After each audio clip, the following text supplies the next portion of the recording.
lá ninguém se discute, né? Mas aonde? Me explica aonde? Nem no Reino Unido tem, nem na França. A França, inclusive, é uma vergonha da Europa, né? Aquele sujeitinho, aquele presidente lá, só fica rotando grosso, mas lá o Covid já está indo para a terceira onda, está entrando no lockdown lá agora. Então, aonde tem vacinação? Então, infelizmente, não tem para todo mundo. Agora, deixar o rico pegar e ter acesso, o pobre se lascar de novo, né? Continuar se lascando. Então, eu não concordo, não. Que dia que um pobre vai ter condição de pagar R$ 600 numa dose, 1.200 numa dose, que são duas? Então, eu acho que não é por aí, não. Acho que não é por aí. Para mim, tem que ir para cadeia. Essa é a minha opinião, né? É lógico que dizem um sujeito por aí, não posso falar isso, mas essa é a minha opinião. Se quase, né, Lucas? Então, Fala, Lu. não, de jeito nenhum, não posso provar. Começou, professor, agora termina aí. Não, eu não, só ri, só pensei alto, né? Mas, Desliga a gravação e continua, Léo. hã? Oi? Desliga a gravação da aula e continua. Não, vocês estão gravando por aí também. Não, mas eu não posso provar, então é melhor a gente ficar calado, né? Mas, infelizmente, isso aí é um problema sério, né? Esse tanto de gente que furou fila, né? Os furão, os fura-fila. Eu acho que, por exemplo, teve um debate aí dos fura-fila. Não tem que vacinar na segunda dose. Foi, não, tem que vacinar a segunda dose e tem que responder processo. Igual o cara lá de Pires do Rio. Porque senão vai desperdiçar, né? Dá a segunda dose no sujeito, e tá com um processo bom para ele nas costas, que aí ele aprende, né? Não é fake, não, né, o Fred? Não é fake news, não. Os caras vacinaram mesmo, lá em Minas e no Espírito Santo. Polícia Federal já tem 54 pessoas indiciadas. Qualquer jornal que você pegar, tem. Eu pensei que fosse, mas na hora que foi hoje já apareceu tudo, sabe? Aí já apareceu é, até o nome das pessoas está na internet. E o cara que arrumou já foi até preso, já, outra vez. Então, Ô, Léo, sim, mas Luana. a vacina não é R$ 600, não. Eles estão superfaturando. Não, Porque a eu vacina custa li 40. que o custo dela é US$ 11 por Sim, dose. pois é, não, me parece que essa vacina aí, eu também não tenho prova, mas me parece que essa vacina, que essa que estão vacinando aí, é R$ 45. É R$ 45 para cada dose dessa de vacina, me parece. Então, é 11, e isso, é 11 dólares cada vacina. Aí, porque eu vi uma conversa de R$ 600 também. Só que aí é um superfaturamento absurdo. Não, essa de 600 foi a vacinação que eles compraram, e cada vacina saiu R$ 600 desse pessoal que está sendo indiciado. Esse pessoal que... Ah, tá, Tá? entendi. Você não Então, eles vive, pagaram entendi. R$ 600 em cada vacina. As pessoas É que porque vacinaram... tinha uma história, mas é porque tinha uma história da compra de vacina por instituições privadas, onde a venda dessa vacina ia sair R$ 600 também. É absurdo, né? É uma conversa que foi tipo no início quando começou essa história dos empresários quererem comprar as vacinas. Aí era tipo, o custo seria de R$ 600, as duas doses era R$ 300 cada dose. Só que aí eu não sei de onde que eles fizeram esse cálculo, porque a vacina não dá R$ 50 a dose, se for para pensar bem, com todos os custos de importação e tudo. Pois é. Bom, enfim, né? É, é, nós vamos falar aqui daqui a pouco de Kant, né? E Kant fala justamente dessa questão da ética, da moral, do estado de natureza, né? Infelizmente, isso não acontece só aqui não, gente. Eu estava lendo, não é só no Brasil, não, tem outros locais no mundo todo aí que tem pessoas que estão vacinando, principalmente país de subdesenvolvido ou mais atrasado, tipo o nosso aqui, né? Onde tem muita gente aí que gosta de levar vantagem de qualquer jeito, né? Infelizmente. Mas existem relatos por aí de casos assim. Na Argentina existe casos assim. Existe casos lá no Uruguai que brasileiro está pulando a fronteira e conseguindo vacina lá, porque está mais fácil. A vacina lá está sobrando para o contingente de população, essas coisas assim, sabe? Então, é assim, muito complicado. E como nós estamos estudando filosofia, é, se é, é, o pobre tem que ser, segundo Aristóteles, aquele que é diferente, aquele que é hipossuficiente, ele tem que ser tratado de maneira diferente, né? De maneira desigual. Se ele tem mais dificuldades, então o Estado tem que ajudar essas pessoas primeiro. Não pode ajudar os outros. Não pode ser o rico, né? Em primeiro lugar, tem que ser o pobre primeiro. Né? Então, penso por aí assim. Bom, gente, vamos lá então? Deixa só. Eu vou fazer a chamada aqui, mas como eu conversei com a Luana de tarde, aqui no prédio estava com problema de energia, e aí estava prejudicando muito as internets, né? Aí veio, estragou até o servidor e tudo, consertou, mas se por acaso cair, aí eu vou gravar e vou postar a aula para vocês. Gravar não, já está gravado, só vou postar a aula. Mas eu gostaria só que todos que estão aqui coloquem um presente. Coloque aí o Josafá, o Walter, Lucas, coloca um presente aí que fica registrado, e daqui a pouco eu faço isso, a Beatriz, igual a Beatriz escreveu, só para me garantir, mas no final eu vou fazer a chamada também. Tá? Por que só o quê?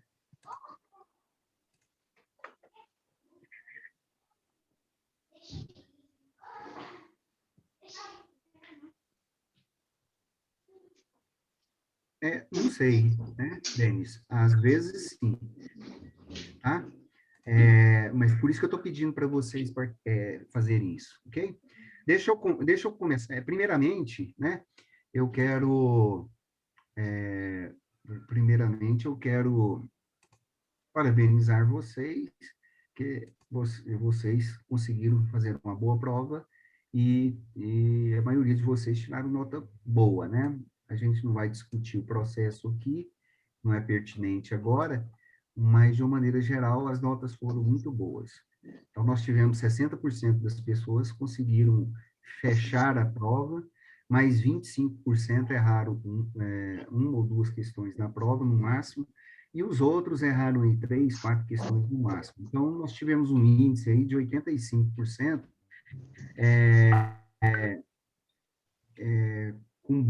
com aproveitamentos aí com o conceito A, ou seja, de 90 para cima, né? Então, foi muito bom, tá? Eu postei essa prova. Vocês estão vendo essa prova aí? O modelo dessa prova que eu estou mostrando para vocês? Não. Sim. Pois é, vai dar banho nele, né? Porque hoje eu não vou, não. Não estão vendo? Vai dar banho nele, não. Por quê? Estou vendo. Está vendo a prova, não está? Sim. Então, tá bom. Essa prova aqui, ela é a prova de vocês. Só vou fazer um breve comentário nela, porque é obrigação nossa. Tá? Ela é obrigação nossa, nós fazermos. Então, tá as respostas dela. Se tiver alguma incoerência na prova de vocês, alguma coisa, é só me avisar depois. A gente, incoerência nas Fala para o Matheus ou o Rabi parar com isso aí, que eu estou tentando estudar. Né? E então depois vocês olham, pode conferir. Já está postado lá a prova e os 2 slides que nós vamos utilizar hoje lá no AVA, tá? Lembrando que eu vou mostrar aqui a prova, ela não está numerada, porque ela é randomizada dentro do sistema. Então, às vezes, a questão número 1 é a questão 10. A 10 é a 5 para alguém.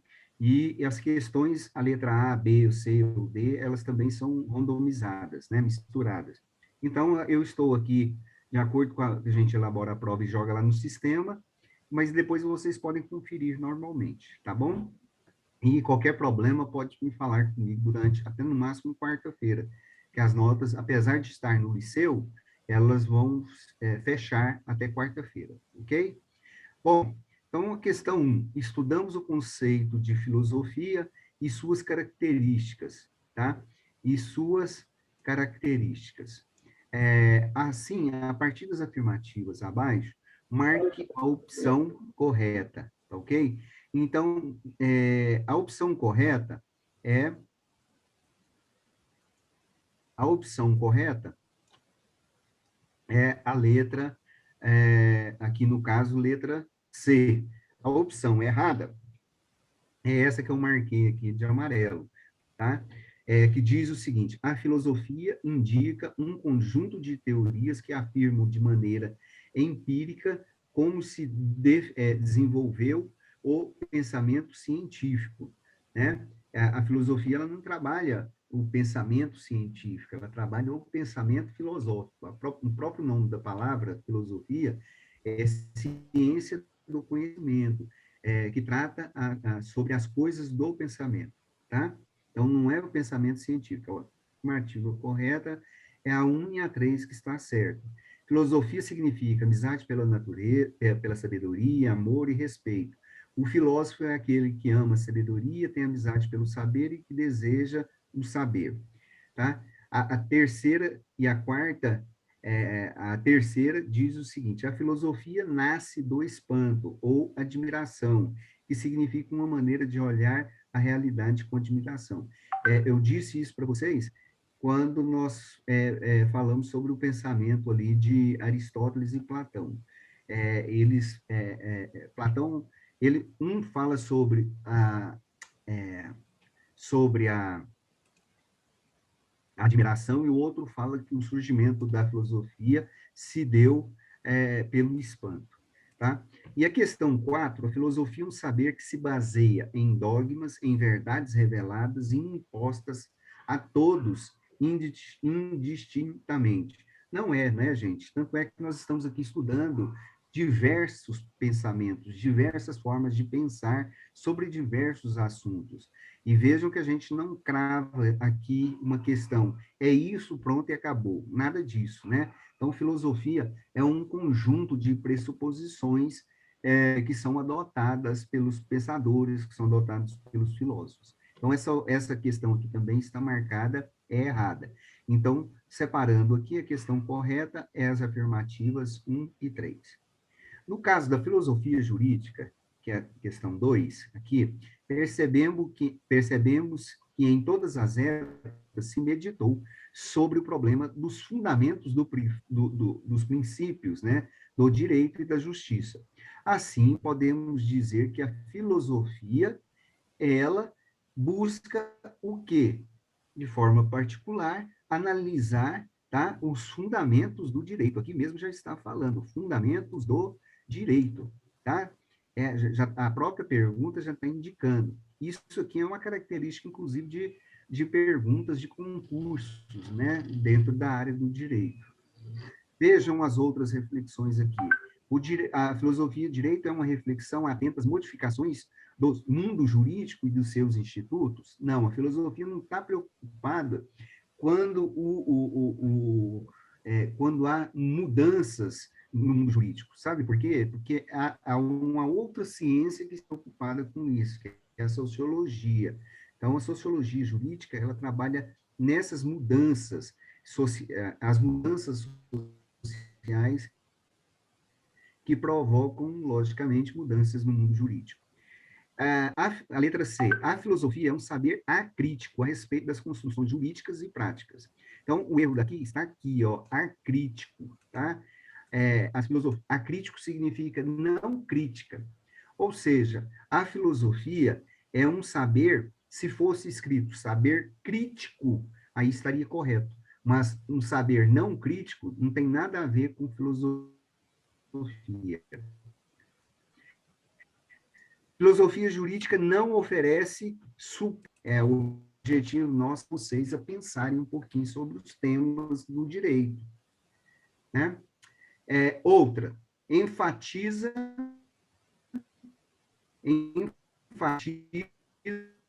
as ideologias que fundam certas práticas jurídicas. Não, ela dá ênfase nessas, em algumas ideologias, mas elas não está preocupada com essa fundamentação de práticas jurídicas, ok? Resposta correta, apresenta como tarefa buscar os fundamentos do direito. Terceira, a partir da leitura de Aristóteles, mais especialmente no livro que ele escreveu, Ética de Nicômaco, a Nicômaco, assinale a alternativa que corresponde à classificação de justiça constante no texto. Uma espécie é que se manifesta nas distribuições de honras, de dinheiro ou de outras coisas que são divididas entre aqueles que têm parte na Constituição, pois aí é possível perceber um quião igual ou desigual um do outro. A que se refere a isso aqui? Olha, distribuição de honras se refere a uma justiça distributiva, tá? Aqui marcado, aqui na nossa prova, tá? Eu me lembro, inclusive, que eu respondi essa questão na própria sala de aula. A Luana estava assistindo aula e estava auxiliando, inclusive, a Samilis, no dia a entrar na sala de aula, não estava conseguindo. E nós estávamos comentando justamente sobre justiça distributiva, natural e comutativa, né? E aí, Luana, o que você acha que é isso? Aí ela pegou e falou, não estou prestando atenção, porque não estou prestando atenção, porque eu estou ajudando a Samilis. Lembro disso como hoje. E você acertou essa questão, Sandro? Foi. Você acertou essa questão? Deixa eu ver se acertou. Não lembro. Deixa eu confirmar aqui. Peraí que eu estava abrindo o computador para ver que eu estou no celular.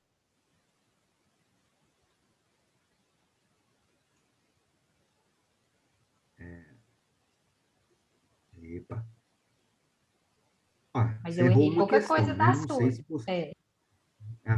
Aí eu não sei se você acertou Eu acho ela. que essa eu acertei. Me parece que sim, pelo jeito meu aqui que eu estou olhando, parece que sim, né?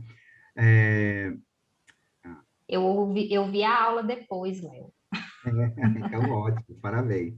para repor o que eu Aqui, estava perdendo. Outra questão. A justiça é uma espécie de meio termo, porém, não no sentido que as outras virtudes, e sim porque se relaciona com a quantia ou quantidade intermediária. Então, veja, não precisava nem procurar na internet. Então, a justiça é uma espécie de meio termo, já tá falando. Então, de que trata esse assunto? Está tratando da virtude. Olha que está escrito aqui, ó, tá? Então, olha aqui a outra coisa.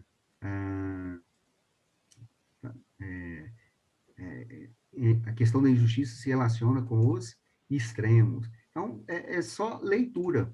A prova nossa é fácil.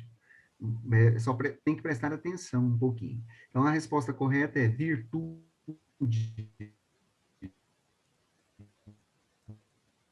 dentro do pensamento ético de Aristóteles. E aqui, nada dele. Hans Kelsen, nós não falamos nada desse danado. Miguel Reale também ainda não falamos. Vamos falar de qualquer um deles. Então, sobraria Platão, você ler aqui, mínimo da disciplina, você iria notar que era a virtude, que era um pensamento de Aristóteles, né? Bom, uma questão do ENAD, de Direito, né, 2011. No que toca à justiça e injustiça, devemos considerar, com espécie de ações que se relacionam com ela, que espécie de meio termo é a justiça, e entre os extremos o ato é justo e intermediário. Vejam, essa própria pergunta aqui, pergunta, responde de cima, tá? É outra característica do direito. Para quem faz prova de concurso, dentro das provas, 40 questões, 60 questões dentro do direito, elas elas se relacionam e elas indicam uma resposta, tá? Então, prestem atenção nesse macetezinho aqui. Então, a Ô, resposta Léo, correta, ruim, né? Sim, Léo, a o resposta, ruim sim, pode falar. é que na prova que a gente faz online, ela só deixa ver uma pergunta por página, digamos assim. E não É, deixa voltar, aham, por exemplo. Então, a gente acaba nem vendo a relação de uma com outra para ajudar, às vezes, a interpretar melhor. aham. É, assim, mas aí tem um colega que pode ir fazendo, tirando print, mandando para os outros, né? Então, é por isso Hum, que a gente põe desse jeito, né? Não é estou falando do seu melhor. caso, tá? Não, eu sei, mas eu falo assim, Mas é, tipo, nessa questão de prova de concurso, até na prova presencial mesmo, a gente acaba perdendo um pouco desse link de uma questão com a outra por conta disso, que só deixa ver uma alternativa, uma é pergunta por vez. assim, é verdade. Essa questão aqui, né, do ENAD de 2011, a resposta correta é e 5 está correta. Significa que a 3 e a 4 está errada, né? Então, veja o que está dizendo a questão 3. A justiça, a justiça distributiva trata da distribuição igualitária dos bens entre cidadãos de uma cidade estado democrática, tá? Então, a justiça distributiva, ela não diz respeito à distribuição igualitária entre todos os cidadãos, mas ela é um tipo de justiça que está muito relacionada com a justiça privada ou direito privado, não um direito público. Então, isso aqui é uma ideia errada, tá? A quarta, a justiça corretiva trata dos casos relacionados às trocas comerciais entre os cidadãos, intermediados por um juiz ou árbitro. Não, justiça corretiva ou justiça penal não tem nada a ver com trocas comerciais entre os cidadãos. Trocas comerciais entre os cidadãos é justiça comutativa, tá? Então, essas duas questões aqui estão erradas. E aí, na hora que vocês marcam lá embaixo, nas alternativas, vocês dá já para imaginar qual que seja a resposta, que é a letra B, 1, 2 e 5. A concepção de justiça que mais se aproxima da nossa Constituição, né, positivada no Brasil, tá? É justiça enquanto tranquilidade? Lógico que não, né? Justiça enquanto cumprimento exclusivo, né, da lei? Não. É justiça como realização de liberdade? Não. Inclusive, tá? A ideia do direito é cercear uma parte da nossa liberdade, tá? Essa é uma ideia no nosso ordenamento. No nosso ordenamento, não, isso é uma das características do direito, seja ele onde for, tá? Justiça enquanto vida feliz do homem, que só é atingida pela paz individual ou social, né? Seria, né? Mas só que na prática isso não acontece. Inclusive, o que nós vamos discutir isso com vocês hoje, das ideias de Kant, nos retrata essa situação, tá? Então, a resposta correta é justiça que manda dar aos iguais coisas iguais e aos desiguais coisas desiguais. Inclusive, trabalhamos isso aí e o Lucas, né, na aula presencial nossas, eu falei que eu até ia colocar uma questão em homenagem a ele, né? E ele falou sobre isso aqui, num dia, na sua contribuição. Então, essa aí, tomara que você tenha acertado, né, Lucas? Acertei. Sobre a origem, as características da filosofia. Então, foi bom, né? Marque a alternativa incorreta. A alternativa incorreta é a letra A. A filosofia é um conhecimento que tem como base o pensamento baseado em pré-conceitos e em pré-juízos, buscando fundamentar-se em ideias imprecisas e vagas sobre as coisas, o homem e o mundo. Pelo contrário, aqui nós vamos ver a filosofia procurando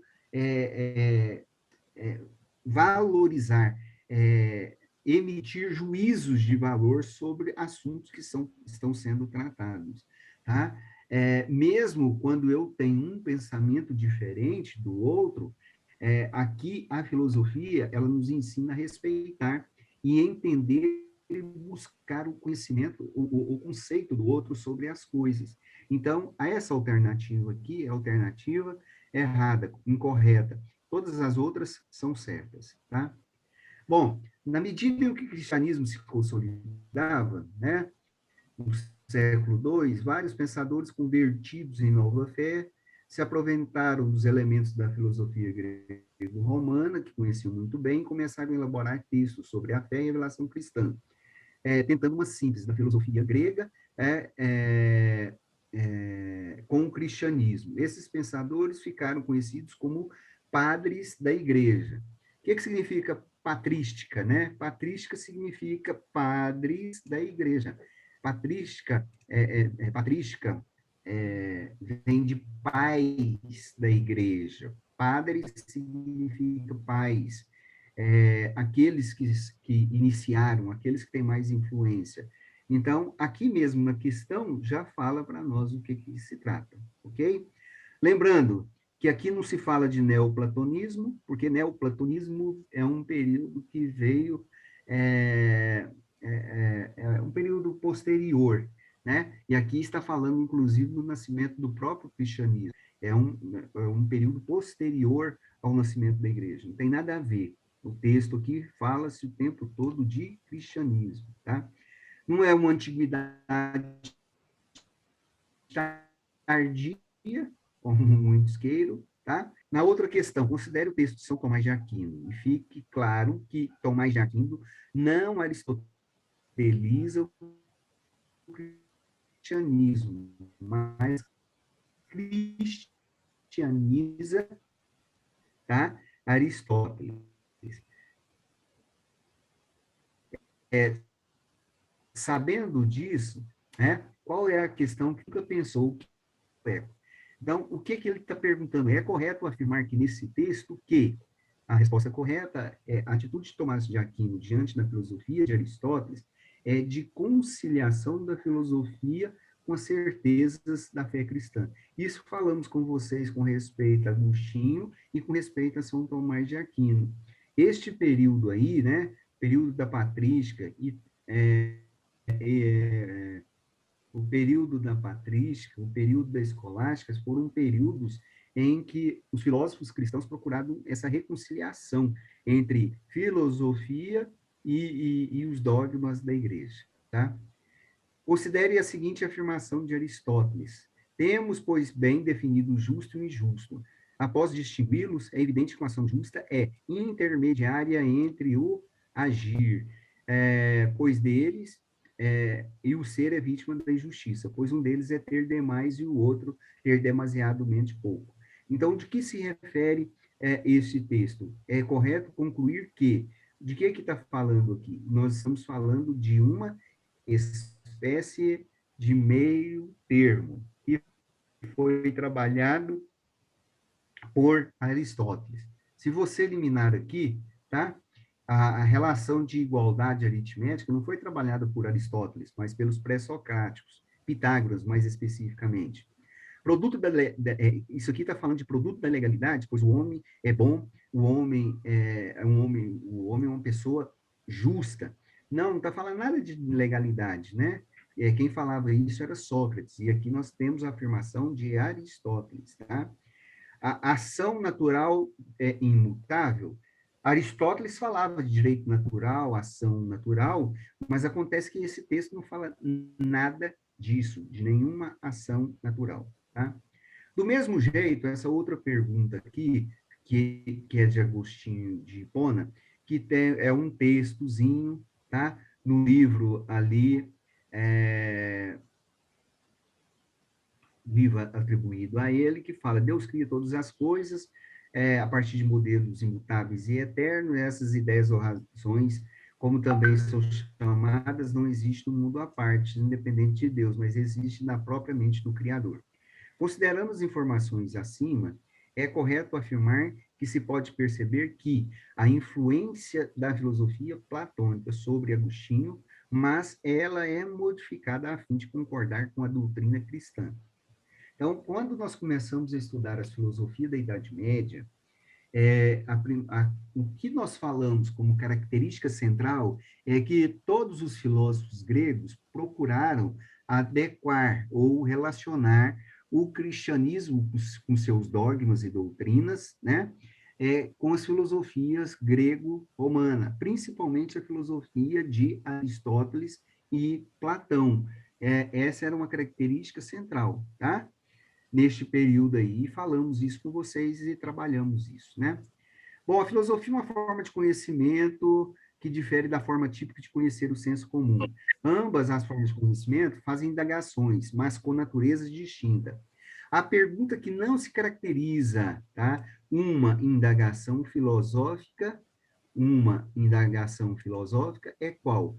Que horas são, né? Agora são 19h44. Não tem afirmação filosófica nenhuma aqui, ou pergunta filosófica nenhuma. Como nasceu a ciência é uma questão filosófica. Qual a origem da vida? O que é o sonho? Até mesmo o que é o microscópico sugere uma indagação, uma pergunta filosófica, né? E que horas são Professor, não tem nada a ver com filosofia. a pergunta foi quem inventou o microscópio? Essa pergunta ela não tem uma resposta objetiva?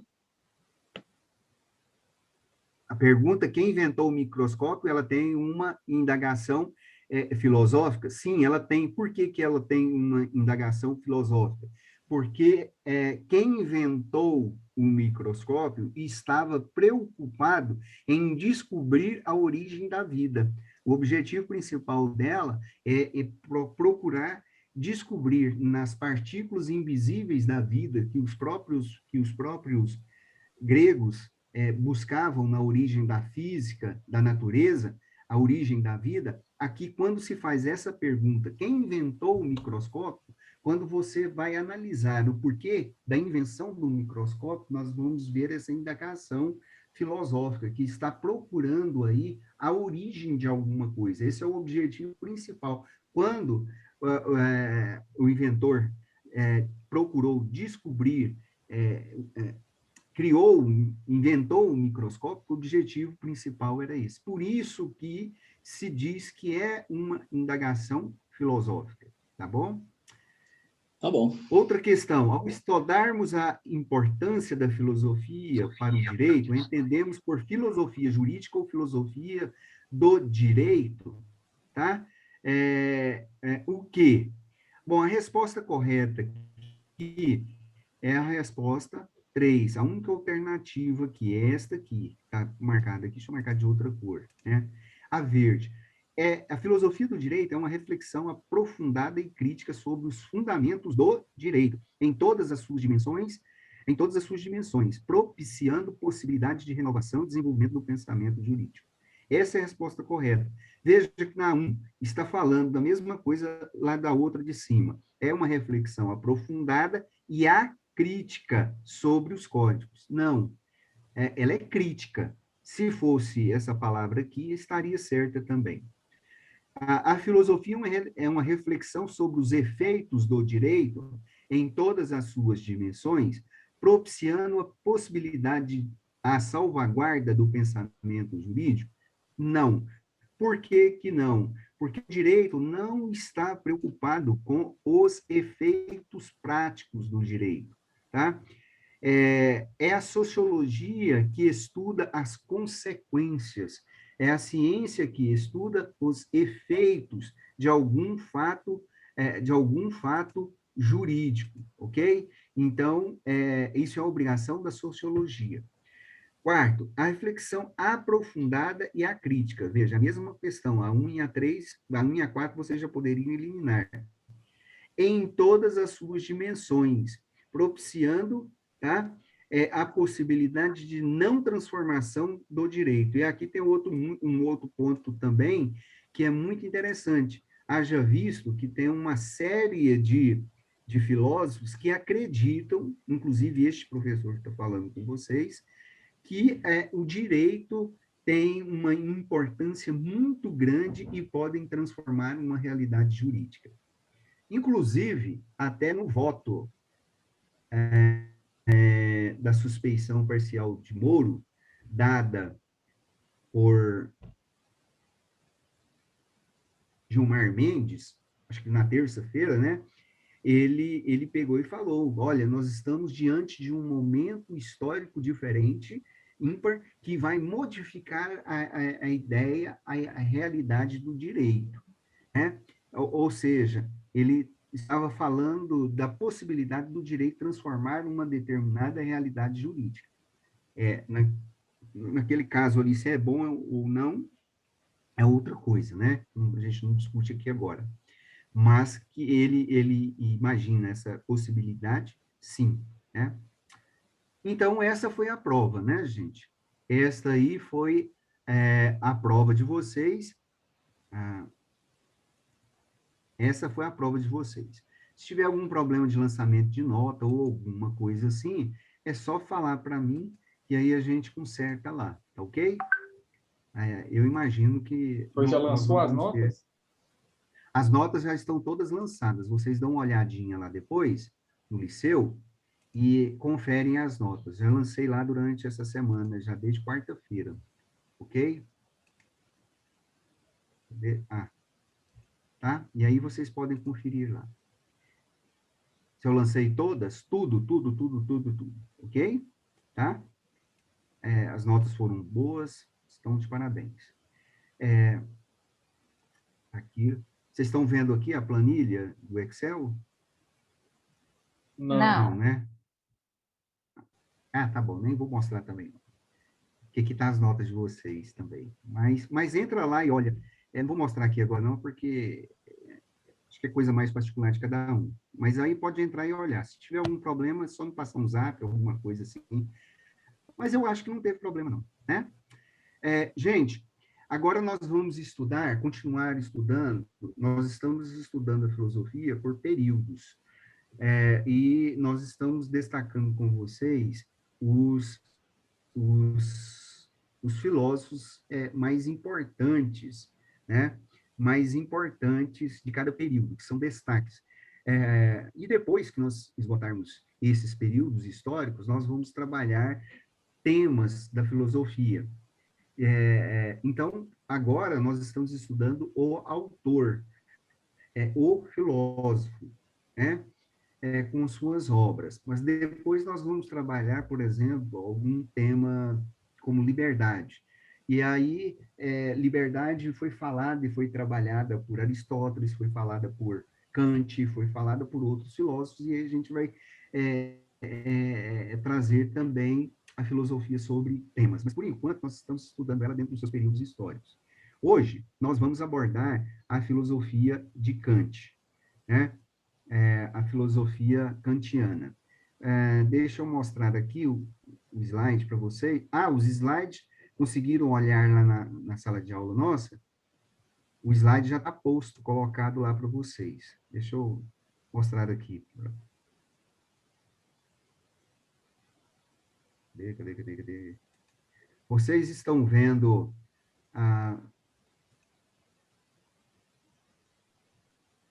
Vocês estão vendo essa tela aqui da nossa sala de aula? Não, né? Não, Léo. Vou mostrar aqui, então.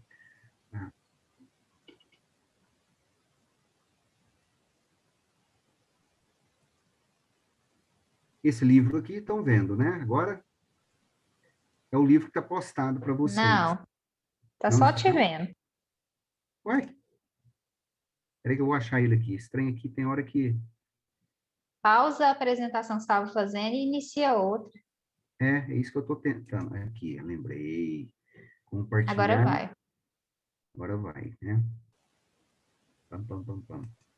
Aqui, vocês estão vendo este livro agora? Sim.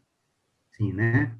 Então, este livro aqui agora é o livro nosso que nós estamos utilizando como referencial, tá? É o livro de Eduardo Carlos Bittar, Tudo que nós vamos falar aqui hoje, ele está no capítulo 16, que é bom vocês darem uma lida. Hoje nós vamos trabalhar esse capítulo 16 de Immanuel Kant, tá? E vamos trabalhar hoje e na próxima aula, tá? A filosofia de Immanuel Kant é fundamental para entendermos o pensamento filosófico moderno hoje, tá? Por quê? Porque ele faz uma releitura,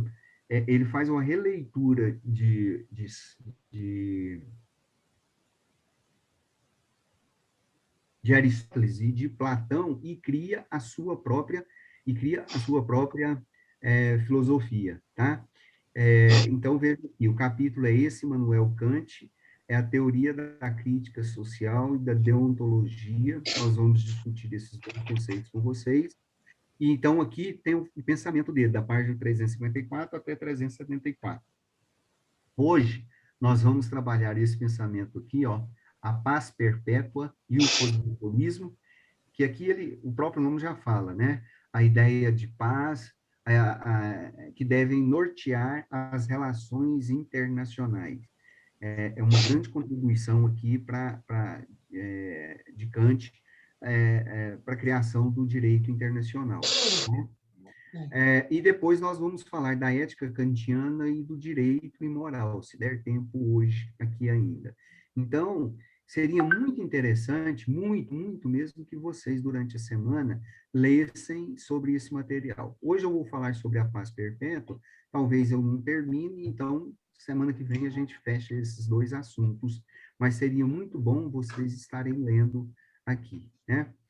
Léo, semana que vem vai ter aula com você? Semana que vem é feriado, né? É sexta-feira santa. Não, eu estou perguntando que às vezes tem alguma previsão de não conceder feriado, não sei. Eu não sei como é que vai ser, mas tem que ver a questão da carga horária e esses negócios de pandemia.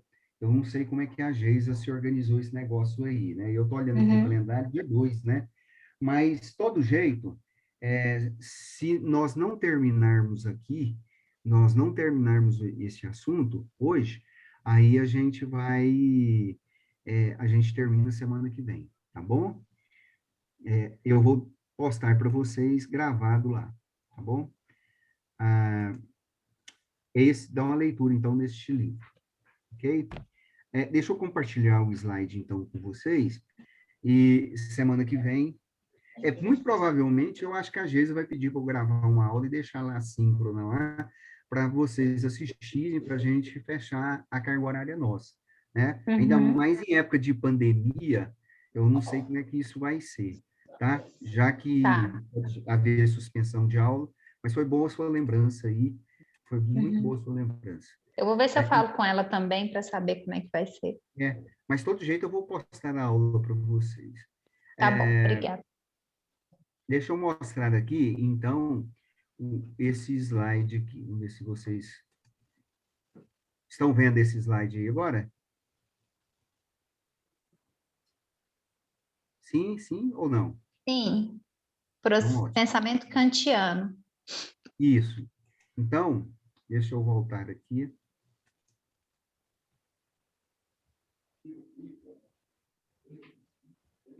Aqui. Deixa eu pôr do lado de cá. Bom, gente, é um dos filósofos, ele é bem complexo, ele é um cara super inteligente e bem complexo a linguagem que ele usa, né? Porque ele é bem prolixo mesmo, mas é um sujeito fantástico. Para quem gosta dele, para quem já leu os escritos dele, ele é um sujeitozinho que bem estudioso. E outra coisa, né? Ele nasceu numa cidadezinha do interior, né? Königsberg, que é uma cidadezinha pequena, no interior da Alemanha, e ele morre em outra cidade, ele morre na mesma cidade, né? Em 1804, ou seja, ele tinha 80 anos. Mas a biografia dele nos conta que ele começou o estudo ele ingressou na universidade bem tarde, de maneira tardiamente, bem tardiamente, com idade bem avançada, mais de 30 anos, e isso é uma coisa de louco naquela época, né? E como é que um sujeito lá do interior vai para a faculdade com mais de 30 e tantos anos? No entanto, ele foi e ele realmente desenvolve uma tese de mestrado, depois ele desenvolve uma tese de doutorado e passa a ser referência no mundo da filosofia, no mundo das ciências humanas aplicadas. Isso vale para o direito de uma maneira geral, isso vale para a filosofia de uma maneira geral, tá? E outras ciências que estavam nascendo naquele período, como a sociologia. Então, ele escreveu muitos livros, muitos. Aqui tem alguns deles, né? Um livro dele que ele fundamentou a sua tese de doutorado é a crítica da razão pura. E aí nós vamos conversar com vocês o que ele fala na crítica da razão pura, tá? Aqui é um livro puramente filosófico, especulativo. Aqui é um outro livro, A Crítica da Razão Prática, que é também filosófico, mas já tem um viés mais prático. Aqui é teórico, e aqui tem, o próprio nome já está falando, é prático. A Crítica do Julgamento, vejam quantas doutrinas, o que ele está trabalhando. A doutrina do direito, a fundamentação metafísica dos costumes, né?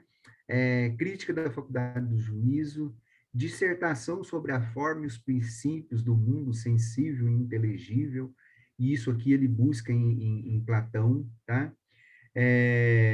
Fundamentos da metafísica da moral, e aí ele busca Platão e Aristóteles. Nós vamos ver isso no próximo slide da semana que vem. Fala também da religião, da importância da religião dentro dos limites da mera razão, ou seja, do racionalismo cristão. Ele fala da antropologia sobre o ponto de vista pragmático, e ele fala sobre a paz perpétua. É um livro que ele escreveu em 1795, e esse livro é o que nós vamos tratar aqui com vocês. Este livro, tá? O próprio nome já está falando. O grande alvo da humanidade, dos estados, da sociedade, era buscar essa paz, a tal ponto que essa paz pudesse ser eterna, para evitar justamente as guerras, tá?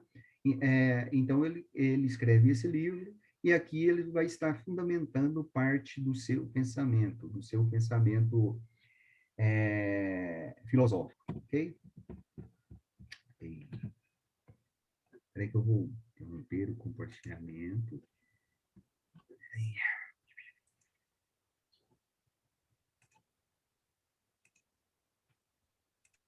Aqui, agora ele vai, né? Pam, pam, pam, pam, pam, pam, pam. Você lembra? Professor, Hã?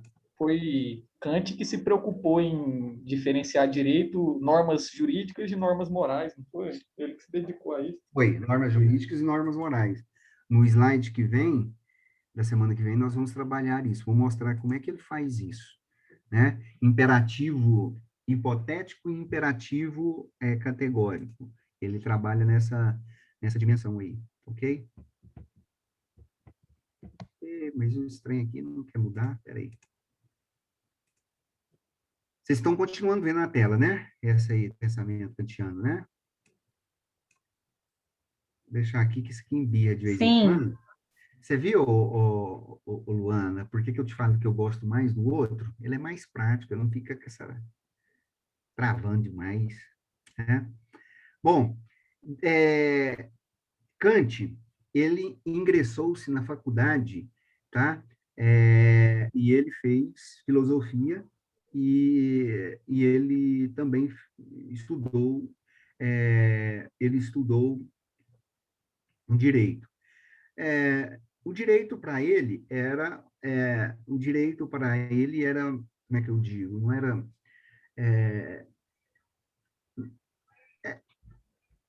era um direito injusto, entre aspas, tá? era um direito que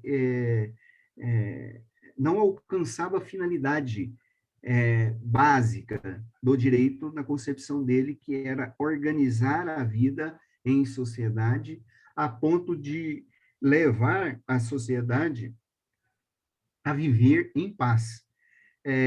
Para ele, o direito fracassou nessa dimensão. O direito, do qual ele vai observar, na época em que ele era contemporâneo, na época de vida dele, é que o direito ele era excludente, que o direito garantia, valorizava determinadas classes sociais e que, em muitos sentidos, ele era injusto. Então, o direito, ele fracassou. O direito, ele precisaria de ter mudanças para que ele pudesse alcançar a grande finalidade do direito, que é a justiça, né? Direito para Kant era como algo que fosse extremamente, para ele, era algo que era sagrado, era aquilo que era essencial na vida da sociedade, né? Dentro da religião, o livro sagrado, né? O nome de Deus, Deus, o Filho de Deus, são os elementos que são sacral dentro da religião e que você não que são imprescindíveis, que você não pode falar mal, nem nada. Na sociedade, esse aspecto era preenchido, tá? Nesse aspecto,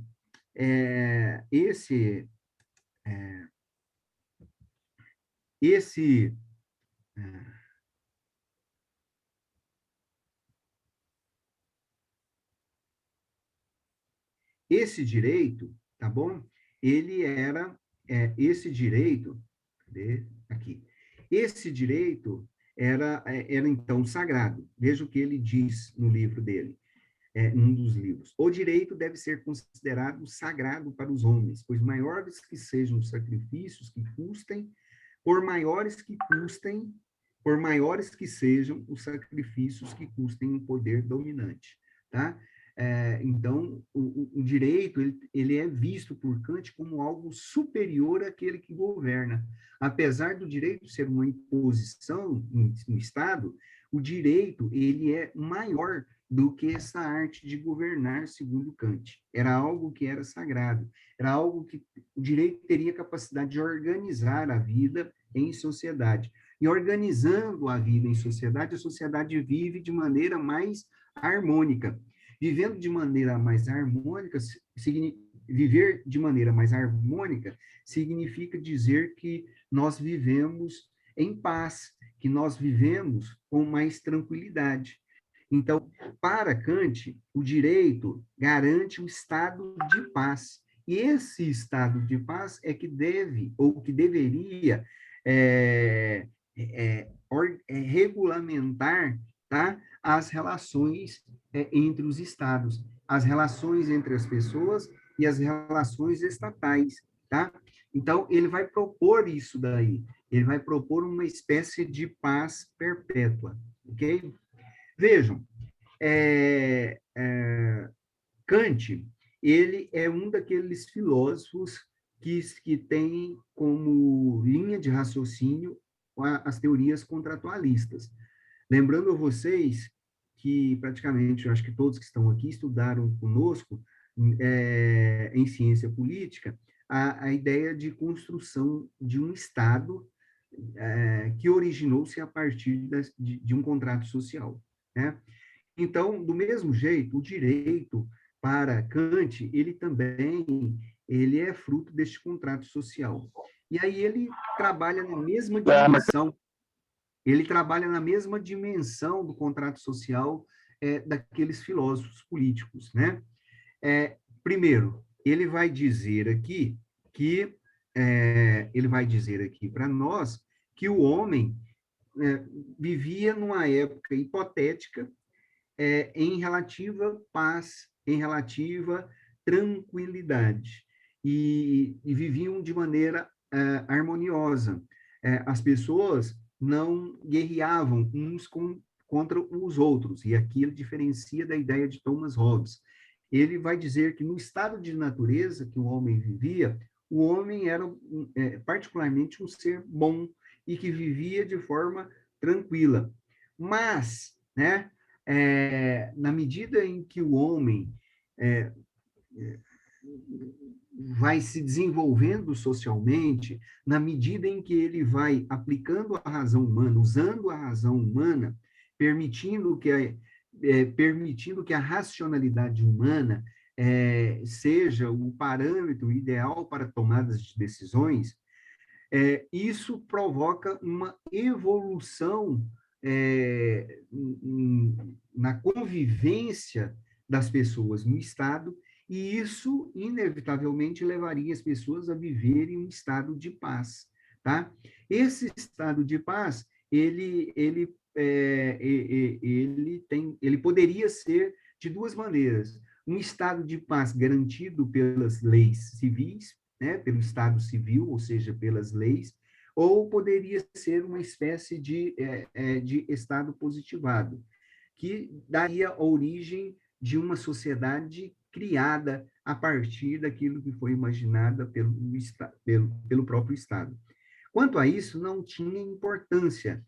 O mais importante a se destacar é que o homem, quando ele deixa, tá, que a própria racionalidade humana consiga decidir o melhor estilo de vida, a melhor maneira de se viver em sociedade, aí, então, esta racionalidade leva o homem à sua autonomia racional, tá?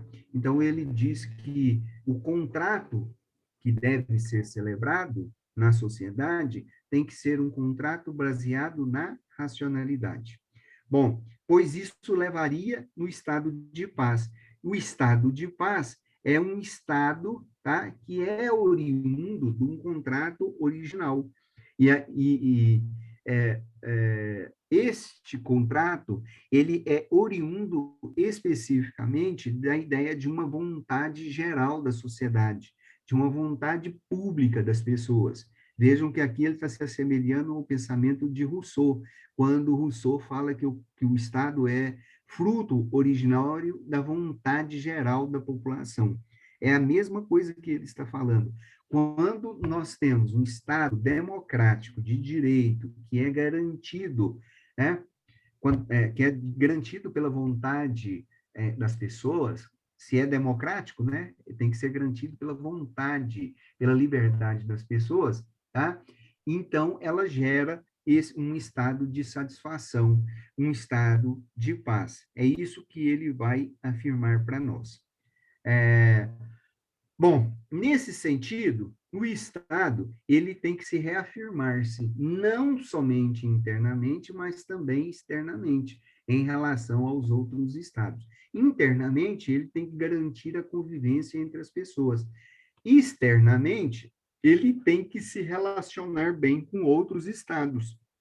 Ele tem que manter uma relação jurídica, tá? Com outros estados que garanta o estado de paz, que ele chama de paz perpétua, tá? Na concepção de Thomas Hobbes, na concepção de Kant, o estado de natureza em que os homens viviam, no início era bom, mas na medida em que os homens, por diversos fatores, tá? Seja elas por fatores econômicos, seja elas pelo fator da busca da propriedade, pela própria ignorância do ser humano, esses homens vão entrar em uma espécie de estado de guerra.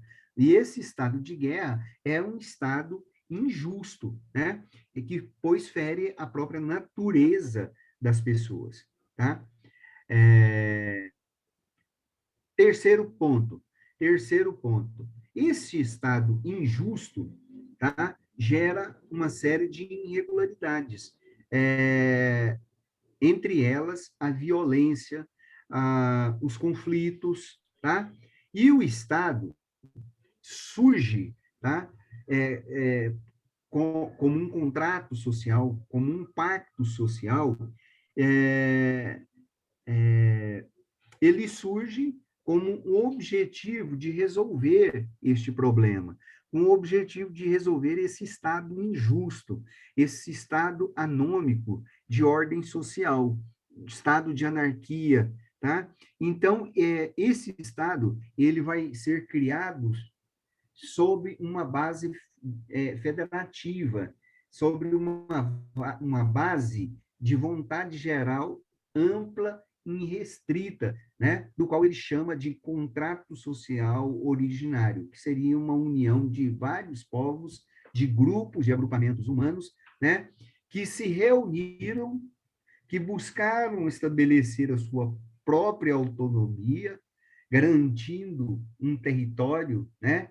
Um território específico de convivência, mas que essa harmonia deveria respeitar os limites de cada povo, ou de cada sociedade, ou de cada estado. Então, o contrato social, ele procura, ele dá origem a uma sociedade política chamada Estado.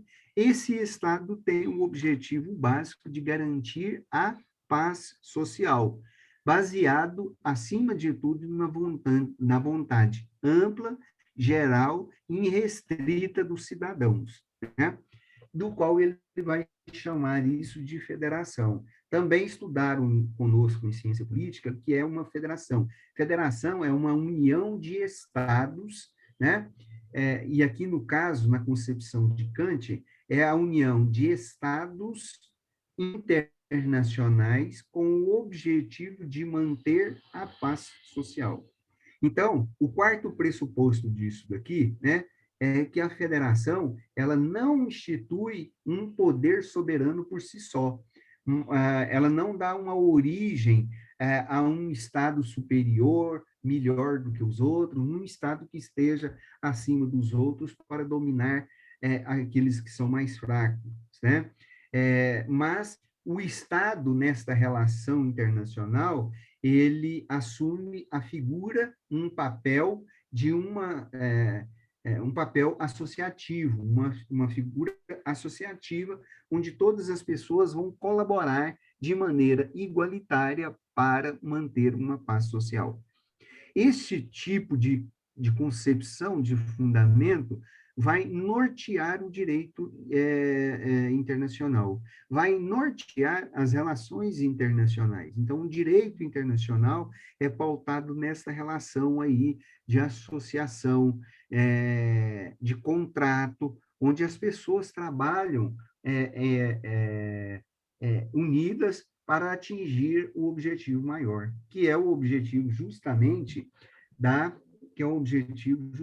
de alcançar a paz social, né?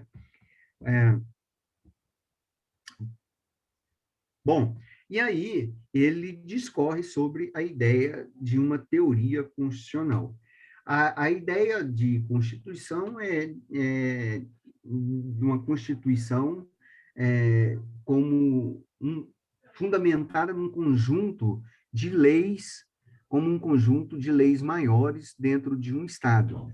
Mas a ideia da teoria constitucional aqui é que há uma forma de pensamento que justifica a constituição deste tipo de direito, desse direito, que vai garantir as relações entre as pessoas, né? Então, ele vai dizer que a Constituição, tá? Ele vai dizer que a Constituição é importantíssima, mas a Constituição de todos os estados, de todos os povos, tem que valorizar o governo democrático, né? E aí, inclusive, aqui nesses slides aqui, ele estabelece formas de governo e estabelecem formas de domínio, tá? Então, ele vai dizer que formas de domínio nós temos a autocracia, a aristocracia e a democracia, tá? E formas de governo, nós temos a república e nós temos aí o despotismo, tá? Lembrando que governos, autocracia significa o governo de uma única autoridade, né? De uma única pessoa. A aristocracia significa governo dos melhores, governo daqueles que estão ligados a um bom poder aquisitivo. Isso é chamado de aristocracia. E nós teríamos aí um governo da democracia, que é, na mesma concepção de Aristóteles e Platão, a democracia deveria ser o governo ideal, mas acontece que a democracia não é um governo perfeito, é um governo do povo, pelo povo, para o povo, só que o povo, ele não tem condições de governar. E aí a democracia acaba sendo uma espécie de perversão, né? Perversão de outra forma de governo que na concepção dele seria a ideal, que é a república. Governos republicanos dão ênfase nos aspectos coletivos dentro da sociedade. Governos republicanos dão ênfase na democracia. E era isso que ele vai pensar, é isso que ele vai dizer. As relações que deveriam nortear as relações internacionais entre os estados deveriam ser relações republicanas, tá? E deveríamos também prestar atenção nas relações despóticas. Nas relações despóticas significa dizer, tá, que quando os objetivos traçados dentro da República não são alcançados, eles podem levar ao despotismo, ok? Por que é que ele por que ele escreveu esse livro? A Paz Perpétua, né? Por que ele escreveu esse livro? O que aconteceu, ou o que estava acontecendo na época dele que chamou tanta atenção e que levou ele a escrever um livro específico e retratando a questão da paz? Simplesmente pelo fato, né, do contexto histórico da época em que ele vivia, de um período de grande, vamos chamar assim, de ebulição social. No período em que ele viveu, a Europa vivia num período, como se fosse uma panela de pressão que estivesse no fogo, que vai fermentando, que a água vai fervendo, vai fervendo, vai fervendo, até que ele chega em alta temperatura e pum, estourava, né? Então, a Europa, ela estava passando por grandes transformações sociais, políticas e econômicas na época em que ele estava vivendo, né? Bom, um período antes do nascimento de Kant, aconteceu a Revolução Industrial lá na Inglaterra. A Revolução Industrial inglesa, né, ela provocou mudanças no modo de produção, né? Então, um grupo de pessoas passam a ser detentores do modo de produção, que são os burgueses. Essas pessoas detentoras do modo de produção, elas vão desenvolver uma corrente econômica e política ao mesmo tempo, chamada de capitalismo, né? que é a essência da sociedade moderna hoje. O capitalismo, ele sobrevive não, o capitalismo, ele tem como princípio básico a competição entre as pessoas. Bom, que leva à busca do capital, que leva com que as pessoas que deem essa ênfase no modo de produção e conseguem sair bem diante da competição, essas pessoas conseguem ganhar e acumular muito capital. Mas tem um detalhe, isso daí não é feito, isso acontece dentro da sociedade, acontece, mas isso acontece com muitas lutas, com muitos conflitos bélicos, né? Então, a Europa, ela, por causa da Revolução Industrial e, consequentemente, por causa do próprio capitalismo, vai levar com que os estados europeus entrem em diversos conflitos bélicos, muitos conflitos bélicos, e esses conflitos bélicos, essas situações econômicas, elas vão gerar vai gerar um período de efervescência social muito grande, que vai prejudicar a obtenção da paz. Vejam, neste período aí, só para citar para vocês, nós tivemos 2 longos e grandes períodos de guerra. Nós tivemos a Guerra dos 100 Anos, que tinha um aspecto religioso, né? E que é uma guerra que durou literalmente 100 anos. Um tipo de guerra desse tipo demanda muito recurso econômico, mas também recursos militares e vidas, né? Quantas milhares de pessoas não morreram nesses 100 anos de guerra? Além disso, ainda teve uma outra guerra posterior, que foi a Guerra dos 30 Anos. Então, imaginem, né? Imaginem as pessoas lutando por um século, né? Uma luta armada. Uma guerra não é barata, é muito caro, muitíssimo caro. Por isso que hoje as guerras, elas, a nível mundial, a nível de escala mundial, elas praticamente não acontecem. Um dos grandes motivos é justamente essa questão. É muito caro fazer guerra, tá? É muito caro. Agora, imaginem isso naquele período. No caso, o próprio Kant, ele cresce nesse ambiente de lutas, ambientes de guerra, do qual ele nasceu ali, né? A sua juventude, a sua adolescência foi em um ambiente desse tipo. Então, o cenário de guerra era um cenário que levava as pessoas a perguntarem por que isso está acontecendo? Por que essa situação está assim? Por que tantas pessoas estão morrendo? Por que uns têm o direito de governar e outros não? Por que uns têm direito à liberdade, inclusive, de votar e outros não? É neste contexto que vai surgir que Kant, ele nasce nesse contexto, ele é educado dentro deste contexto, e mesmo já numa idade mais avançada, ele procura, então, entender essa realidade estudando dentro das academias, né?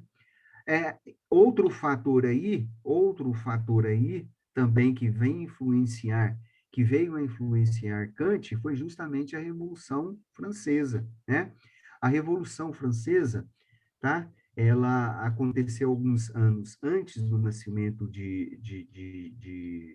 do próprio Kant, mas a Revolução Francesa ela não durou, ela iniciou em 1789 e alguns filósofos dizem que ela avançou ao século XVIII, né? Mas a Revolução Francesa, o que ela foi? Ela foi uma revolta, né? Contra o absolutismo francês, o governo absolutista francês, e uma reafirmação de uma classe social que era a burguesia emergente que nasce com o mercantilismo, ganha força com a Revolução Industrial, ela se reafirma na Revolução Francesa, quando ela fomenta uma revolta muito grande entre os reis absolutistas, entre o clero, representantes da igreja, entre a população de uma maneira geral e os próprios burgueses. Então, nós temos aí uma revolta muito grande. Tudo isso impacta, tá? Impacta a sociedade, impacta Kant e impacta a criação do direito. E aí ele escreve este livro que vocês estão vendo aí, que foi um livro que foi escrito em 1795, um livro que foi escrito 7 anos, 8 anos após o início da Revolução Francesa, a tomada da Bastilha, né, em 1789. Vejam que 7 anos, né? E aí ele escreve este livro. Para quem quer entender este contexto social, basta que vejam aquele filme, Os Miseráveis, né? De Victor Hugo, tem um livro dele, de Victor Hugo, que escreveu Os Miseráveis, e tem um filme também. Neste filme, ele é todo cantado, e quem participa dele, o ator principal, é o Hugh Grant, né? O Wolverine, né? Então, é um filme muito interessante, muito bom de ser assistido. E ele retrata este período do contexto social em que Kant vivia e, e que impacta na vida dele, e que leva à guerra, que leva às revoluções e à guerra, né? Então, ele vai escrever esse livro e vai dizer que a grande utopia da sociedade, né, que o grande objetivo da sociedade seria alcançar a paz mundial, tá? Não estaria até um pouco longe essa questão da religião. A religião continuaria sendo importante, mas naquele momento era uma coisa mais secundária. Enquanto que o projeto de se buscar uma paz perpétua, né, uma paz eterna e ampla, seria o grande objetivo da pessoa, né? Então, ele vai pegar e trabalhar dentro dessa dimensão aí, tá bom? É, o livro dele, ao invés de ser capítulos, que ele chama, né, como é o comum que nós conhecemos, ele é de artigos. E cada artigo desse, né, seria uma espécie de capítulo, e ele discorre sobre a paz, sobre as consequências da paz e da oportunidade das pessoas viverem em paz, né? Então, no livro dele todo, tem este encaminhamento aqui, por meio de artigos, né, que eles chamam de artigos provisórios ou preliminares, que eu vou mostrar para vocês no slide, tá? E assim por diante. Depois tem 2 suplementos, né, coisas complementares, e 2 apêndices com o objetivo aí de dar uma boa introdução ao tema paz perpétua, né? Então, na prática, este livro, Paz Perpétua, seria uma espécie de cartilha, tá? Em que toda a humanidade deveria seguir para atingir o estado de paz.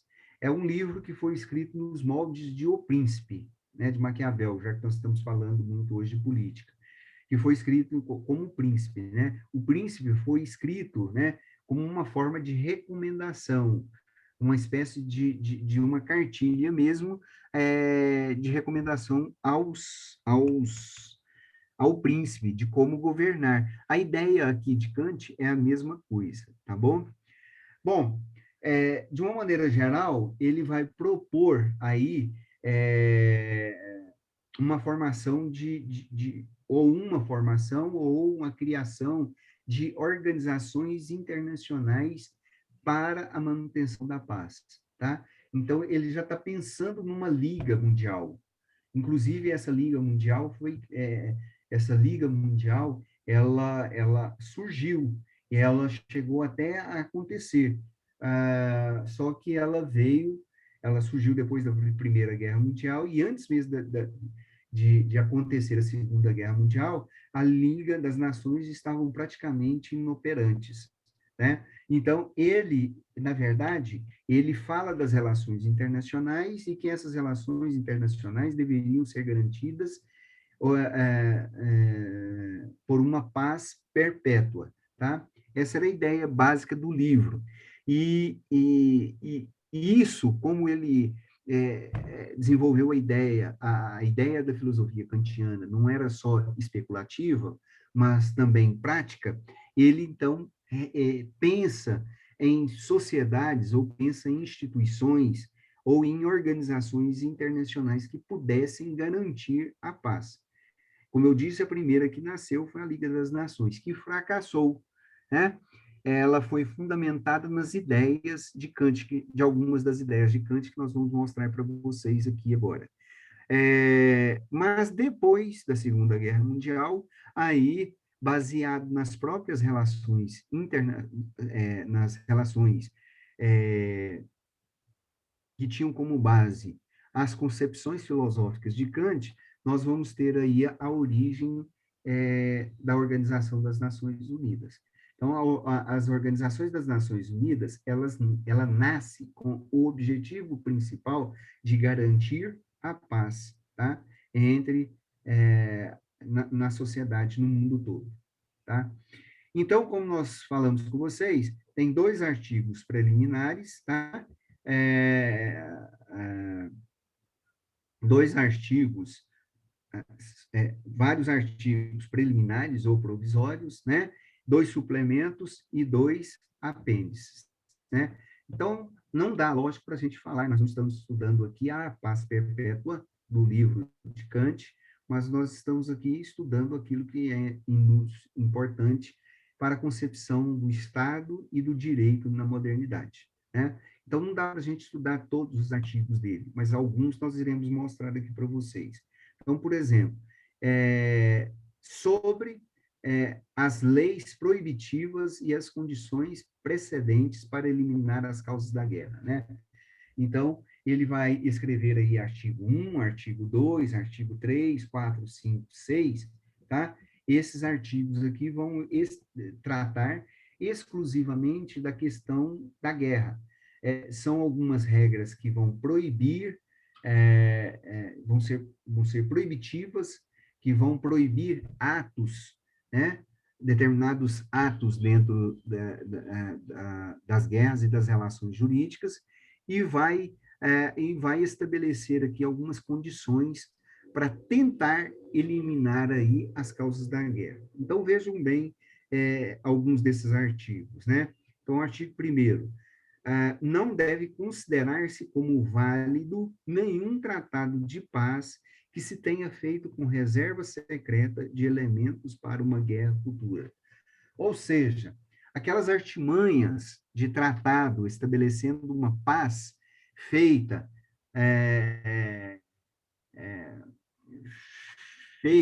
às madrugadas, às pressas, sem publicidade alguma, esse aí é uma situação que gerará aí uma guerra, um estado de guerra permanente, ao invés de manter um estado de paz perpétua, tá? Então, se os estados, ao se reunirem e for tentar resolver o problema da guerra, não fizerem isso de maneira muito bem clara, isso daí fará com que haja uma guerra, inevitavelmente, né?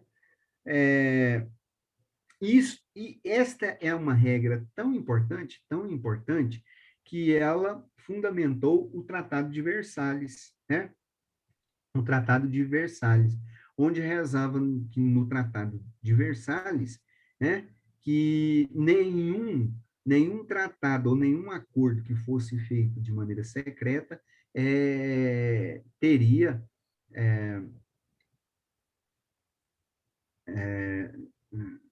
teria condições de gerar a paz. Pelo contrário, teria elementos importantes para garantir uma guerra futura, tá? Então, os acordos hoje de paz, principalmente de paz, eles são feitos de maneira clara, visível, com muita publicidade. As pessoas se reúnem em determinados locais, estabelecem determinados acordos entre partes, né? E aí celebram um acordo. O Tratado de Versalhes celebrava aí, na cidade de Versalhes, na França, um acordo entre as nações que estavam guerreando ali na Europa. França, Itália, Inglaterra, neste momento. Ora, se houvesse a intenção de paz, que essa intenção fosse concretizada, mas não poderia ser feita às escondidas ou suprimindo coisas que a população, a sociedade, não prestasse atenção, tá? Então, nesse artigo, veja como é importante.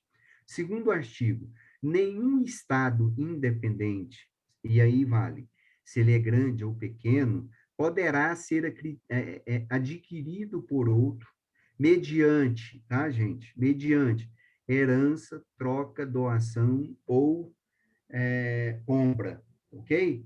Então, outra regra, um Estado rico não poderia comprar um outro Estado pobre.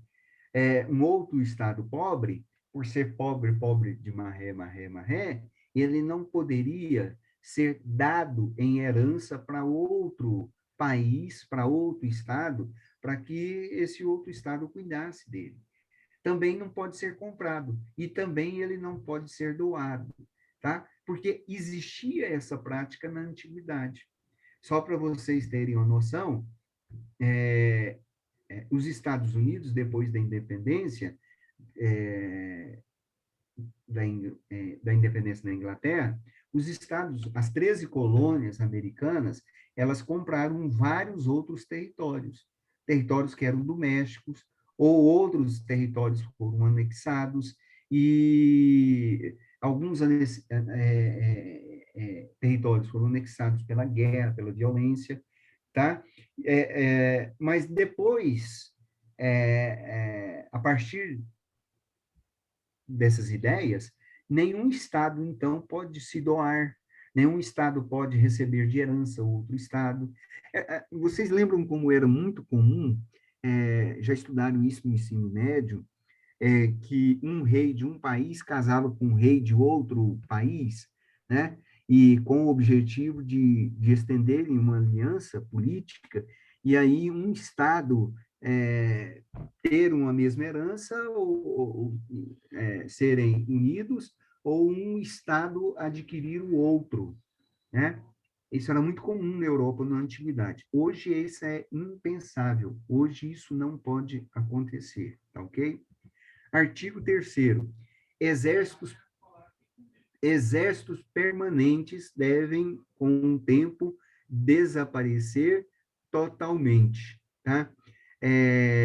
A não ser que haja uma ameaça constante e que os custos da paz sejam, tá?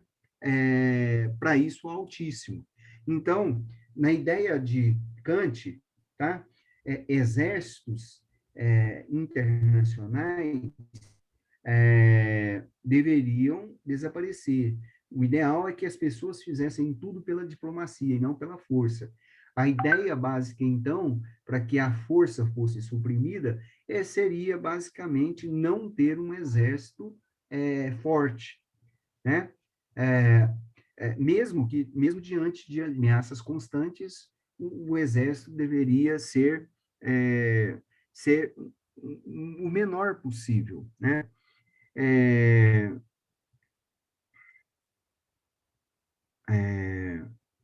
Kant, ele era prussiano, né? Ele era da Prússia, que fazia parte da Alemanha. E, na sua cidade, né? No estado, na província de sua cidade, aliás, na Prússia, tá?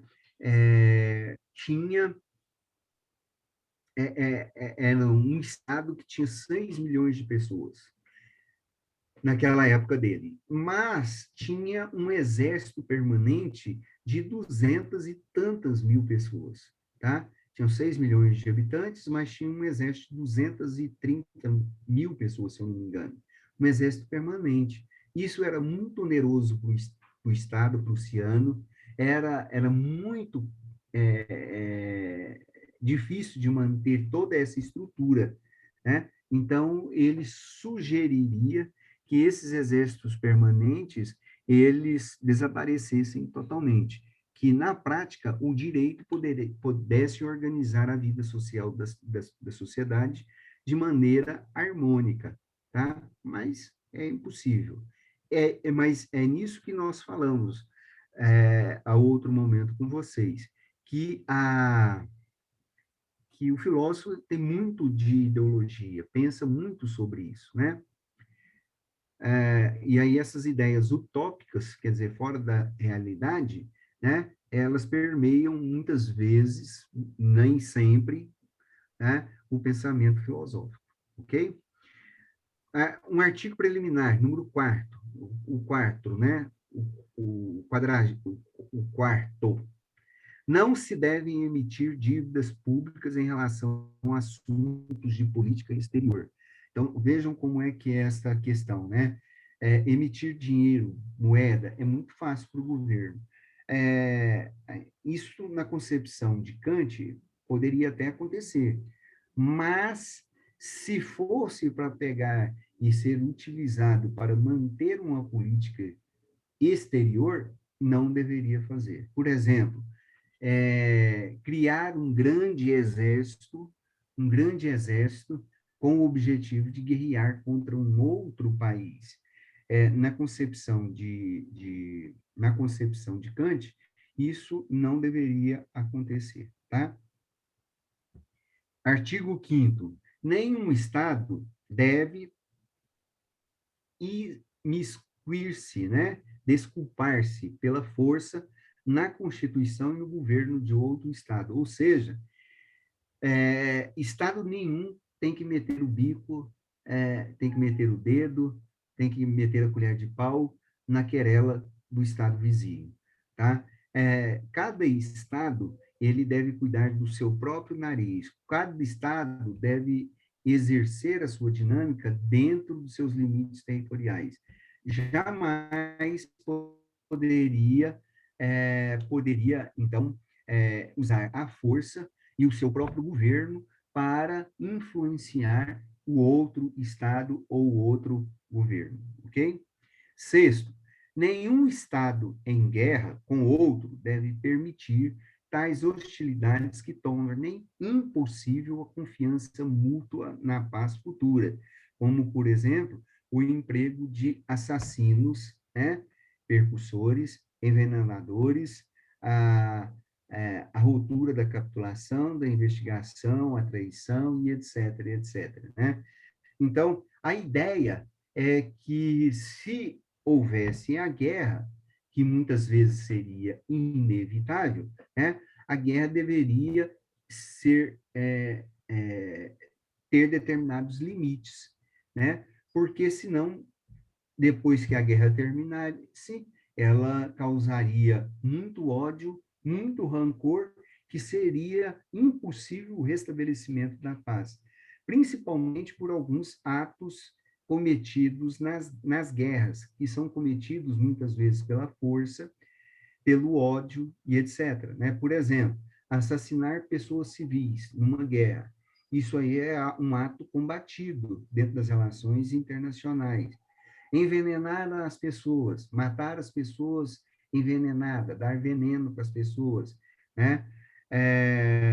Capturar, esquartejar a pessoa, matar, né? As pessoas. Traição, até mesmo a traição, vejam como ele é um pouco radical nisso daí, até mesmo a ideia da traição não era bem vista por Kant. Alguns países no mundo punem ainda as pessoas que cometem determinados crimes de traição com a morte, mas esse não era a ideia, não era o posicionamento aqui de Kant, tá bom? Existem também, no seu livro, alguns artigos definitivos. Ah, tá. Vejam, esses artigos são chamados de preliminares, né? Porque eles são anteriores, eles precisam de uma regulamentação, eles precisam de uma espécie de lei complementar para que seja mais efetivo. Por isso que são chamadas de preliminares. Também nós temos alguns artigos que são chamados de artigos definitivos, que não precisa ser modificado para ser estabelecido a paz, né? Então, por exemplo, dentre esses artigos aqui,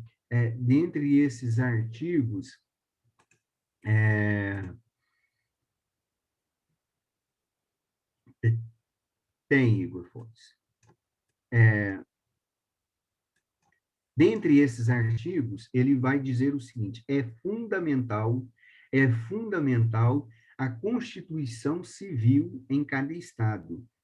E essa Constituição Civil, ela tem que ser republicana, tá? Então, a ideia aqui é que cada Estado tivesse um conjunto de leis maiores, hierárquicas, né? E esse conjunto de leis maiores, eles deveriam ter sido promulgadas, delegadas, justamente pela vontade geral da população, ok? Outro ponto, o direito das gentes devem fundar-se na Federação dos Estados Livres, tá?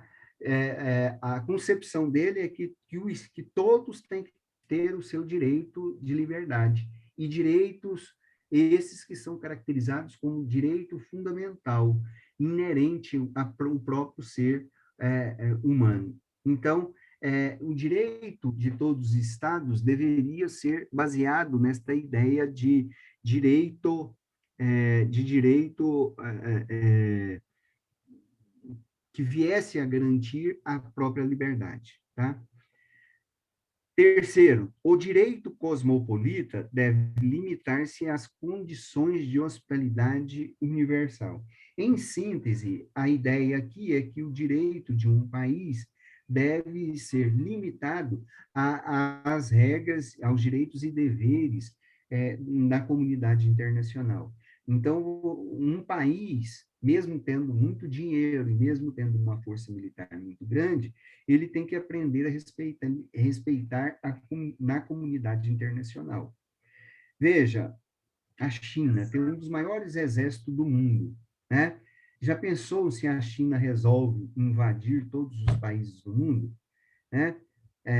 Ou aquela região ali da Ásia Menor, invadir a Rússia e outros países? Imagine o que não iria virar. Então, tem que ter limites. Vejam, tudo isso que nós estamos fazendo vai dar origem àquilo que nós chamamos de direito internacional. Vejam que esses princípios aqui, eles são muito amplos, e o objetivo principal aqui é garantir, tá, gente? Garantir aqui a paz, tá?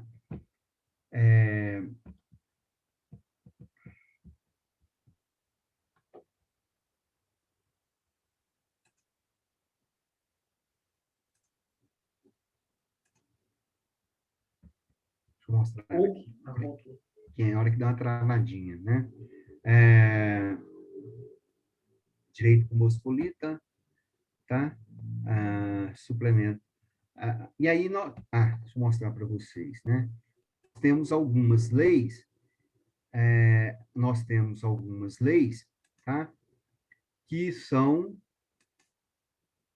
na concepção dele, que são suplementares, né?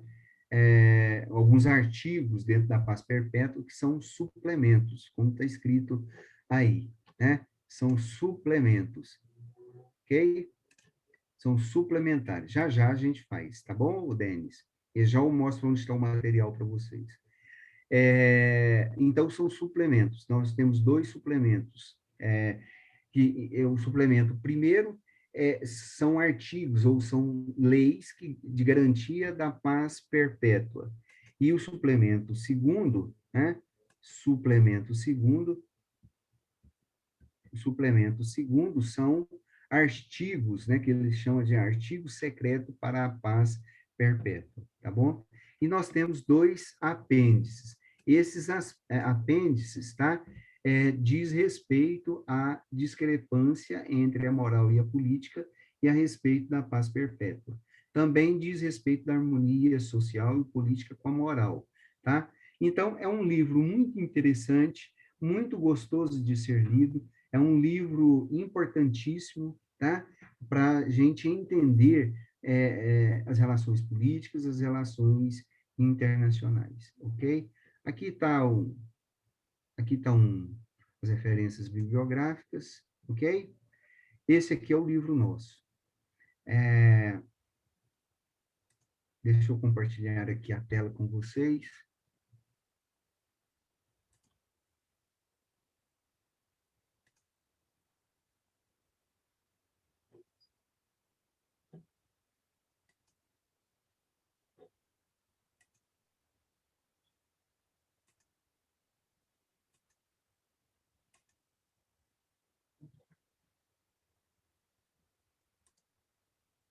Então, hoje nós vamos ficar por aqui, ok? Novamente, eu vou mostrar aqui para vocês, tá? Aonde está esse material? Tatiane está perguntando. Aonde está esse material? Onde esse material exposto está colocado? Vocês estão vendo aqui a nossa página, né? a página de vocês, da evangélica, né? Sim? Deixa eu ver. Aham. Então, vocês estão vendo aqui a página da evangélica, não, de vocês. Vocês vão entrar no ciclo 2, então, vocês estavam procurando, né, a matéria no ciclo 1, na primeira VA. Nós já passamos dessa fase, agora nós estamos no ciclo 2. Então, no ciclo 2 está aqui, né, o material da nossa aula síncrono, está aqui o link, tá? Então, semana que vem, vocês vão entrar no ciclo 2. Hoje, muitos de vocês não acharam. A Luana precisou mandar no grupo de vocês aonde estaria, então, o link. Então, o link está no ciclo 2, estará os material relativos às nossas aulas assíncronas e síncronas, ok? E aí, vocês deverão ir, tá, Tatiane? Em publicações, nós colocamos todos os materiais para vocês. Nós colocamos aí o cronograma, plano de ensino, plano de curso, tá ok? Aqui, por exemplo, há os cronogramas, o livro-texto que nós estamos utilizando, os slides que nós utilizamos no primeiro ciclo. Está aqui a devolutiva da prova de primeira VA, que é a prova que nós mostramos para vocês aí há pouco instante. Está aqui, bem aqui. É só clicar nela aqui, ó. Quer ver? Ela vai aparecer para vocês e vocês podem salvar. Não vou fazer isso, né? Aqui é danadinha, né? Aqui é a prova, ok? Então, vocês clicam aí, querendo a prova, ok?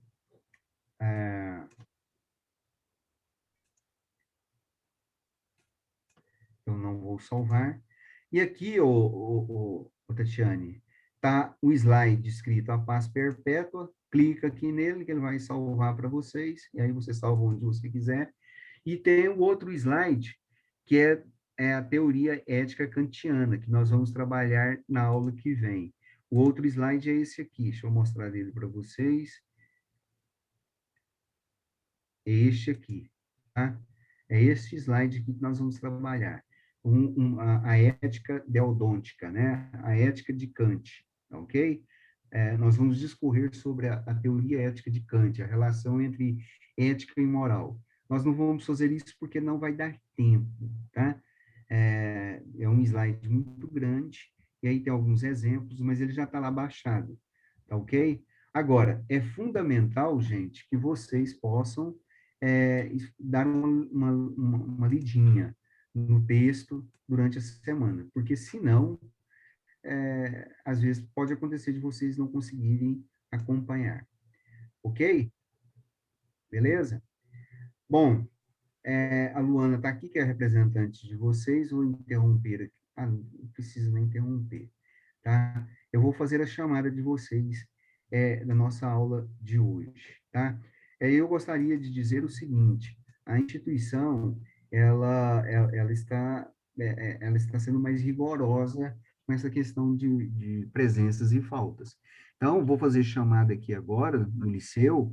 Se vocês, por exemplo, o aluno que não estiver aqui, ele vai receber falta, mas ele terá uma semana para pegar e assistir essas videoaulas que a gente vai postando lá para vocês, e para garantir a presença. A gente sabe que o momento agora é um momento delicado e é um momento que demanda essa questão aí de Covid, etc., mas não justifica, muitas vezes, as pessoas não terem um acesso e não assistirem às aulas. Então, a instituição quer que vocês assistam às aulas, ela não quer só receber o dinheiro de vocês. Então, vou fazer a chamada aqui, né? O diário, nosso é um diário eletrônico, os professores já estão fazendo as chamadas de vocês, tá? Aí eu vou fazer aqui, vai ficar registrado, mas a partir já de semana que vem, a gente vai organizando melhor essas listas de chamada. Hoje é dia 26, hoje é 26, né? Sim. Sim, é dia 26. Sextou, né, gente? Hoje, né? Sextou, professor. Estou esperando a aula acabar. Você vai... Quem falou agora? Está passando vontade minha, Vamos lá. Né, professor? Esperando ela acabar para assistir, para estudar mais um pouco, que agora não pode fazer aglomeração, não, tem que ficar todo mundo isolado. Uhum. Para estudar, né? Aham, Uhum. parabéns. Uhum. Ok. Então, vamos lá, vou fazer a chamada. A Adriana, eu vi ela aí agora, né? Eu a vi, né, Adriana? Isso, estou aqui. E Alessandra, Presente. Amanda Machado, Presente. Ana Carolina, Beatriz, Beatriz, Presente. Beatriz, Oi. você matriculou período posterior, você já está com 12 faltas, tá? Mas depois, Então, é não, pois porque eu vim transferida e aí eu só assisti. Eu vim 2 semanas antes das provas, e aí eu falei com o povo da secretaria para eles poderem ver o que vai fazer, porque eu não não, assisti. depois eles vão te chamar você, mas eu quero te avisar que não foi eu que dei essas faltas para você, né? É que você já chega com essas faltas. Isso aí Sim, pode ter sim. um abono de faltas mediante trabalhos ou vocês assistindo às aulas, né? Como você veio de fora, matriculou mais tarde, aí vocês vai assistindo às aulas, que fica registrado lá, tá? E também, provavelmente, deve passar um trabalho para vocês aí para tirar essas faltas. Mas eu gosto de avisar, tá bom? Porque senão dá Obrigada. zebra, tá? Bruno. Bruno, não está. Então, ele fica com falta para a semana que vem, se eu não assistir a aula. Camila de Souza. Presente. Carlos Eduardo, eu vi ele aí agora. Dariane. Eu vi Presente. aqui também. A Débora. Débora.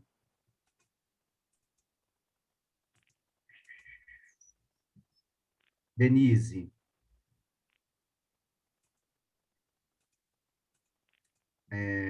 Denis, tá aí. Presente. Tá doido, né, Denis? Para ir embora, né?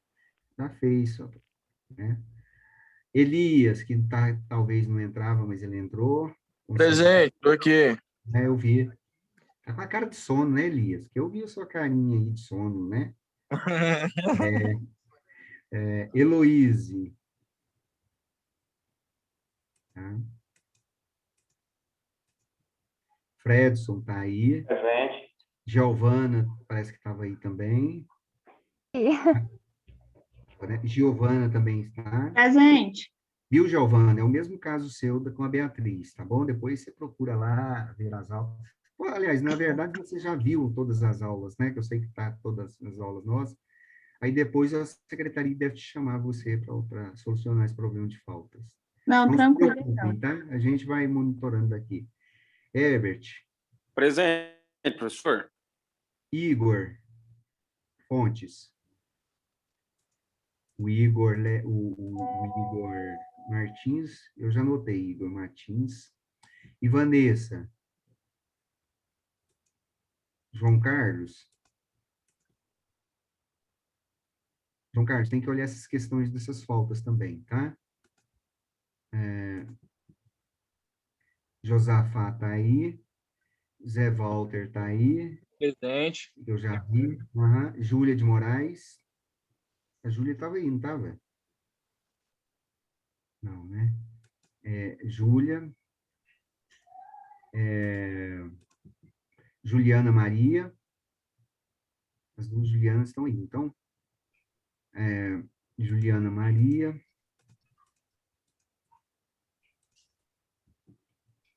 Olha, o sistema registra a presença de vocês, na medida que vocês assistam a aula assíncrona. Aí depois, automaticamente, já até tira essas faltas, normalmente, tá?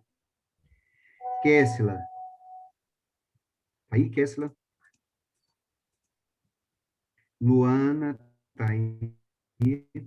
Lucas Gabriel Tô tá aí. aqui, Maria Léo. Gabriela estava aí, não estava? Ô, Léo, você está marcando e está Mariane também aumentando a estava. quantidade de faltas. Então, Eu estava com 0, ficou com quando eu não 4. marco... Não, olha aqui, você aqui, ó, tá vendo? Não, estou até mostrando aqui. Então, você não Você, ó. marcou. Não, não marquei, não. Você não está vendo na tela, não? Ah, tá, desculpa. É porque tá aparecendo Aqui, ó. aqui para mim, ficou parecendo que você estava marcando quem tá respondendo, desculpa. Não, não. É porque eu tô Tá? vendo pelo celular, tá pequeno, Aí. mas de boa. Maria Gabriela, tá? Não, isso aqui depois sai normalmente também, tá? Maria Gabriela. Aí não está, eu tô marcando, tá? Mariane, eu vi ela aí também há pouco instante. Matheus Henrique. Presente, professor. Mirelle. Nauana.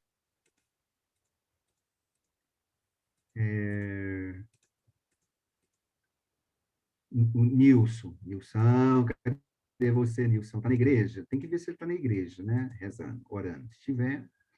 Patrícia. Pedro, Santiago.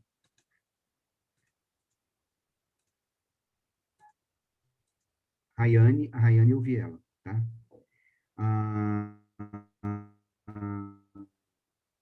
Rodrigo.